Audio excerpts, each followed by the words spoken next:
Yung kagandahan na may sariling motor mga tol, pagka gusto mo mag-relax, hawakan mo lang ang throttle ng motor mo, pumunta ka sa gusto mong puntahan, huwag mong pigilan ang kagustuhan mo tol. Kasi minsan kinakailangan talaga natin mag-relax. Katulad nito, kahit mag-isa lang ako, magre-relax ako.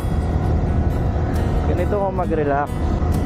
Kung hindi mo naman trip talaga magmotor, alam mo naman siguro sa sarili mo kung ano yung makakapagpa-relax sa'yo.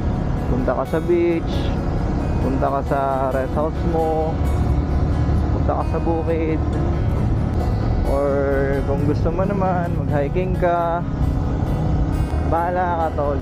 Huwag puro trabaho. Oo, sabihin natin na masaya, may pera ka, pero hindi pera yung tunay na pagpasaya sa'yo tol. Kumbaga ang pera, instrumento lang yan tol. Maniwala ka sa akin, kayang-kaya mong pasayain ang sarili mo kahit mag-isa ka lang.